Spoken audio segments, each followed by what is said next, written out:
우리 하나님께서 무엇을 원하시는지, 하나님께서는 어떤 목적과 가치를 갖고 계시는지 우리는 어떻게 알 수 있습니까? 여기 하나님의 말씀을 통해서, 성경을 통해 알 수 있습니다. 하나님 말씀을 듣고 행하는 사람이 참된 그리스도인입니다.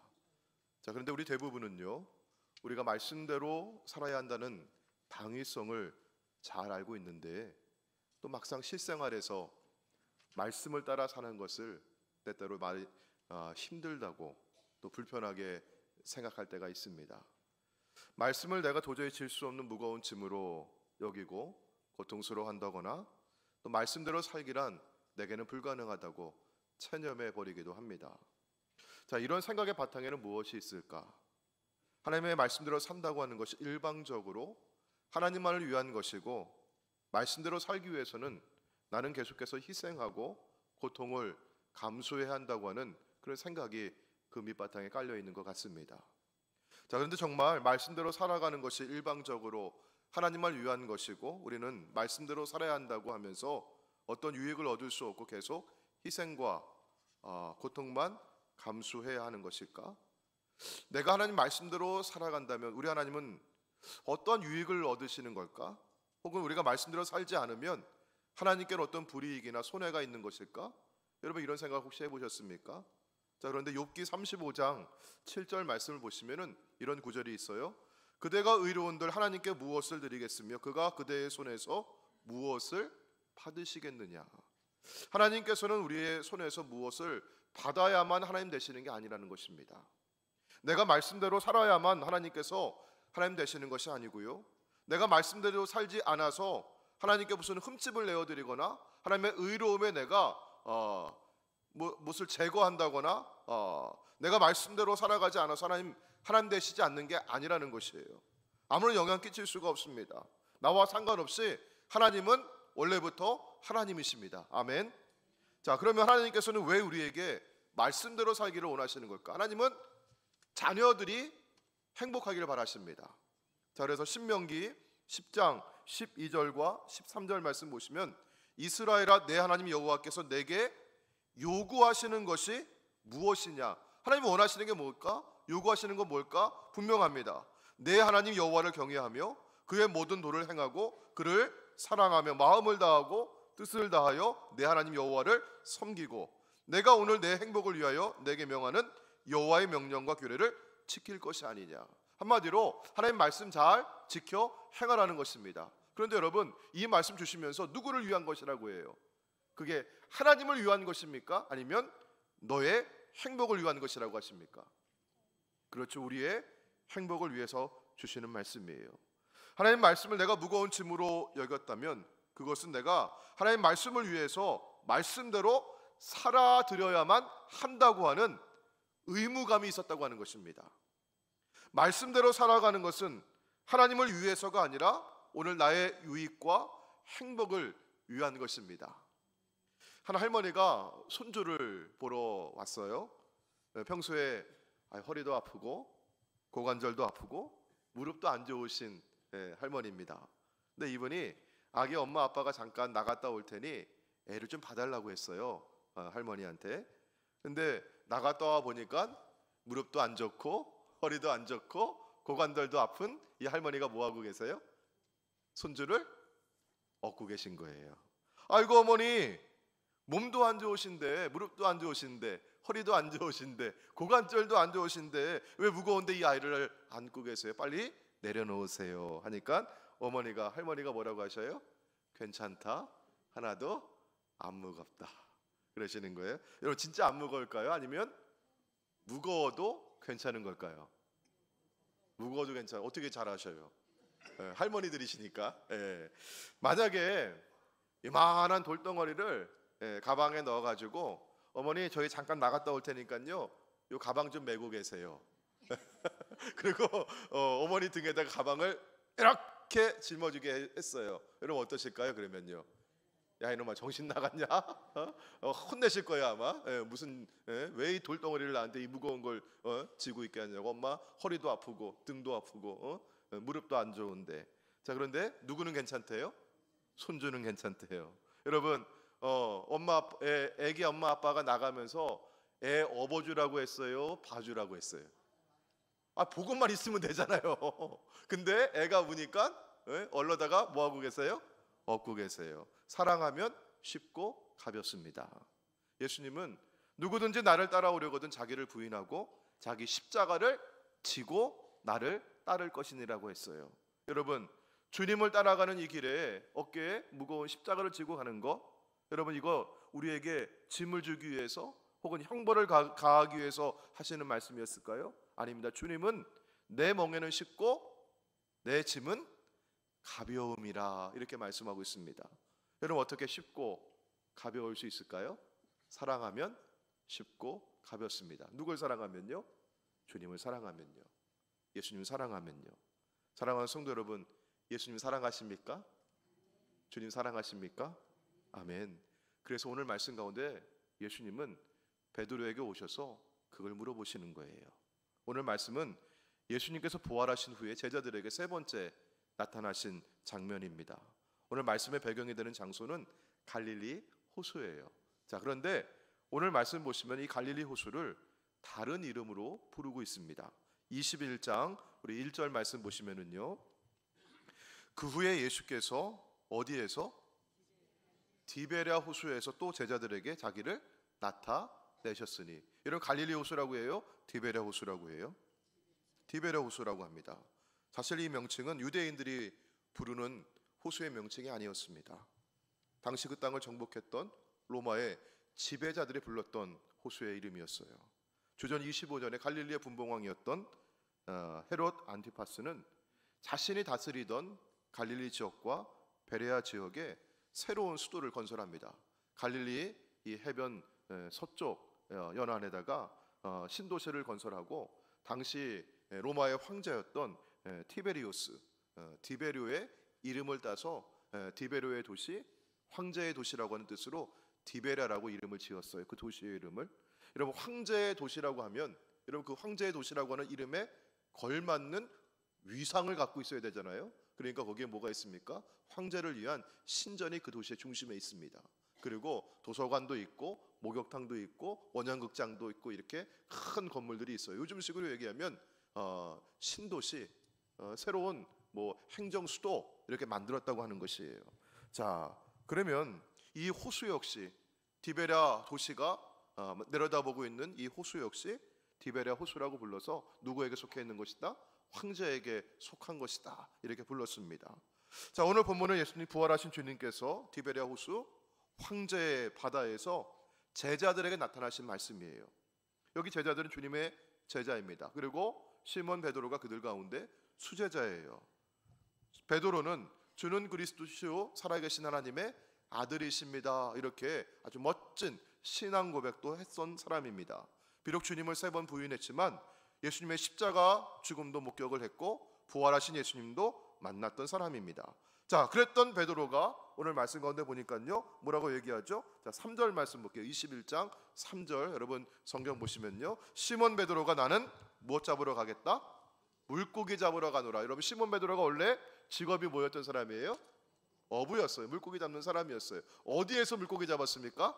여기 갈릴리 호수에서. 마태복음과 마가복음에서 예수님께서 시몬을 부르실 때 갈릴리 호수라고 나와요. 누가복음에서는 게네사렛 호수라고 했습니다. 그런데 지금 여기 요한복음에서는 무슨 호수라고 했어요? 디베랴 호수라고 했어요. 어떤 의도가 있었을까? 요한복음의 저자는 어떤 생각으로 이렇게 표현을 했을까?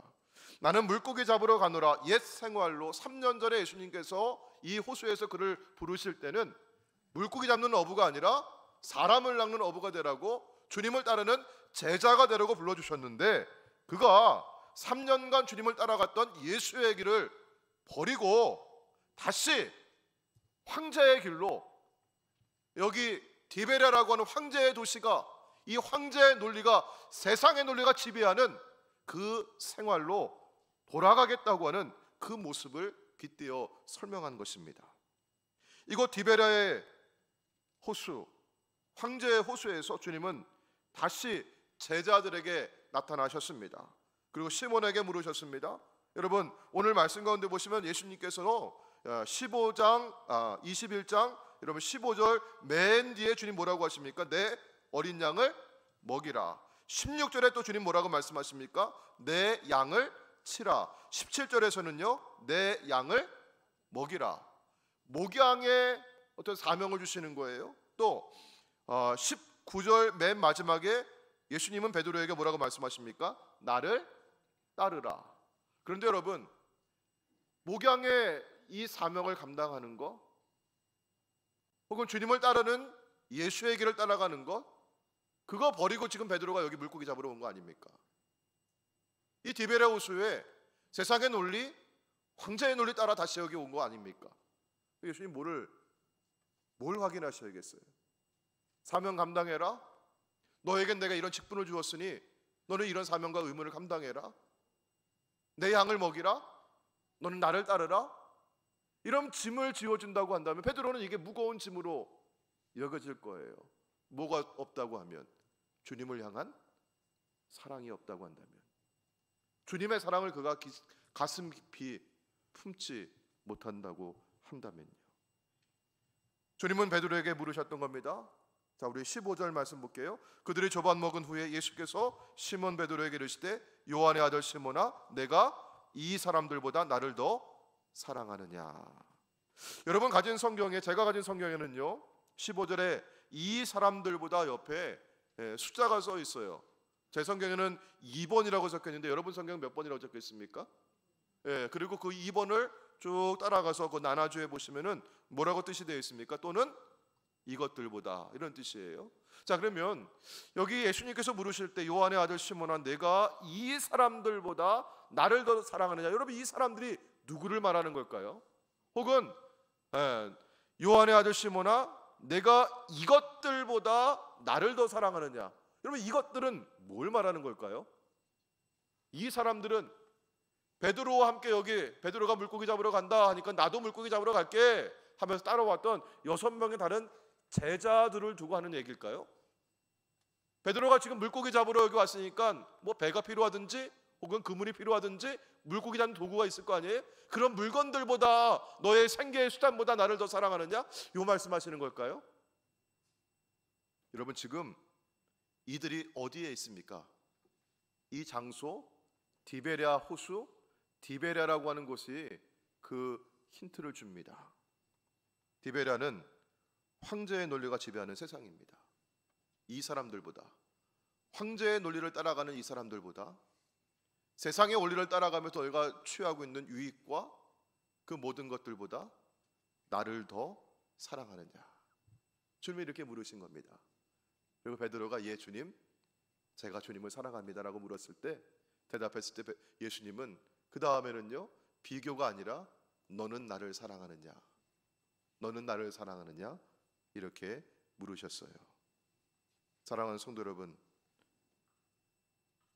너는 황제의 논리가 지배하는 이 세상에서 황제가 제공하는 이 모든 것들보다 나를 더 사랑하느냐? 세상의 논리가 아니라 영원한 진리를 따라 너는 나를 따라 살아갈 수 있느냐? 이렇게 주님이 물으신다면 여러분은 어떻게 대답하시겠습니까? 나를 사랑하느냐? 3번 반복되는 주님의 질문에 베드로는 한결같이 대답을 합니다. 예, 내가 주님을 사랑합니다. 주님 부끄럽습니다. 하지만 이젠 제가 주님만 의지하고 어떠한 경우에도 주님만 따라가겠습니다. 주님을 실망시키지 않고 주님을 배신하지 않겠습니다. 사람보다, 황제보다, 세상의 그 어떤 것보다도 주님을 더욱 사랑하고 의지하며 살겠습니다. 더 이상 세상의 논리로 나를 더럽히지 아니하고 영원한 진리, 생명의 길을 따라가겠습니다. 베드로의 이런 고백입니다. 오늘 베드로의 이 고백이 저와 여러분의 고백되기를 주의 이름으로 축원합니다. 그때 비로소 예수님은 내 양을 먹이라고, 나를 따르라고 말씀하십니다. 우리는 사명의 길에서 내가 주님을 따라야 한다고, 내가 이런 직분 맡았으니 내 어깨에 짊어진 이 짐도 내가 힘들지만, 고통스럽지만 억지로라도 지고 가야 한다고 여길 때가 있었습니다. 하지만 이 세상에 사랑은 의무보다 더 강합니다. 사랑하면 쉽고 가볍습니다. 신앙생활은 주님을 사랑하는 것입니다. 내 주 되신 주를 참 사랑하고 이전보다 더욱 사랑하는 것입니다. 베드로가 주님을 3번 부인하고도 어떻게 초대교회 지도자가 될 수 있었겠습니까? 주님을 사랑했기 때문입니다. 나를 향하신 주님의 변함없는 사랑, 그 한없는 사랑을 내가 알고 주를 향한 나의 사랑을 고백하며 반응했기 때문입니다. 사랑하는 성도 여러분, 우리는 때때로 넘어지고 실수하고 실패합니다. 하지만 주님을 사랑하는 자에게는 회복의 기회가 주어짐을 믿으시길 바랍니다. 넘어져도 괜찮습니다. 내가 실수했어도 다시 일어날 수 있습니다. 주님은 로마서 8장 28절 말씀 가운데 사도 바울을 통해서 이렇게 말씀합니다. 하나님을 사랑하는 자, 곧 그의 뜻대로 부르심을 입은 자들에게는 모든 것이 합력하여 선을 이루느니라. 때때로 우리가 실패하고 넘어진다 할지라도 그것은 더 큰 사랑으로 나아가는 디딤돌이 될 수 있습니다. 하나님 모든 것을 합력하여 선을 이루어 주실 줄로 믿습니다. 그러므로 우리가 품어야 될 가장 큰 열망이 있다면 무엇입니까? 여러분, 무엇을 열망하십니까? 그것은 이전보다 더욱 예수님을 사랑하는 것입니다. 우리에게 평생 힘쓸 의무가 있다면 그것은 무엇입니까? 이전보다 더욱 주님을 사랑하는 것입니다. 오늘 말씀 가운데 예수님은 베드로가 어떠한 죽음으로 하나님께 영광 돌릴 것을 18절과 19절에서 말씀하고 있습니다. 자, 우리 19절 말씀을 같이 한번 보도록 할게요. 19절. 자, 천천히 보시면은요. 이 말씀을 하심은 베드로가 어떠한 무엇으로? 죽음으로 하나님께 영광을 돌릴 것을 가리키심이로라. 베드로가 어떠한 죽음을 맞이했을까? 여러분 18절 말씀, 이 말씀을 하시면 18절 보시면은요.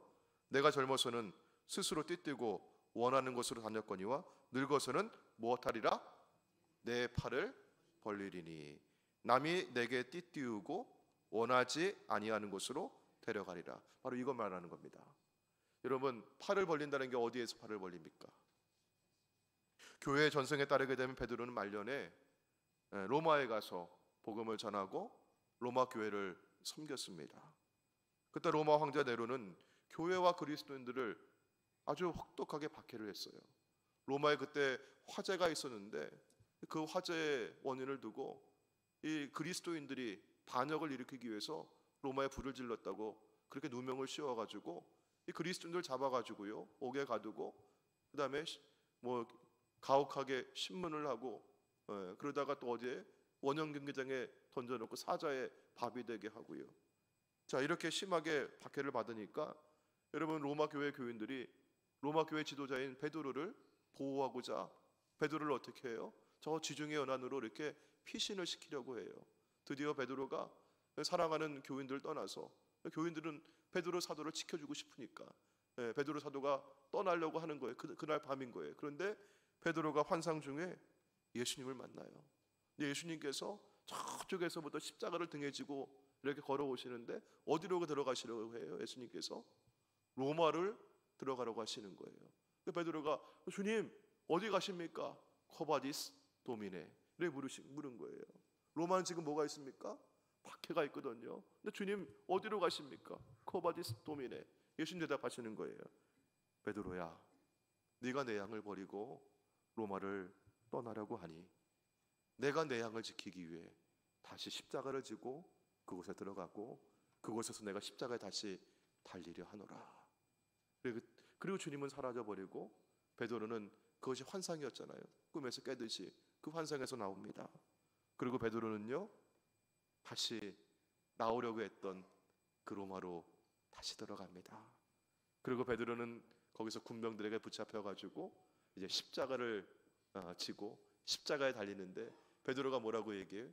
내가 어떻게 주님과 같은 모습으로 그렇게 십자가에 달릴 수 있겠습니까?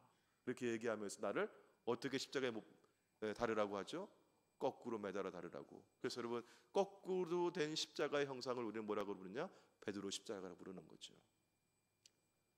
베드로는 자기 십자가를 지고 나를 따르라고 주님의 길을 따라갔습니다.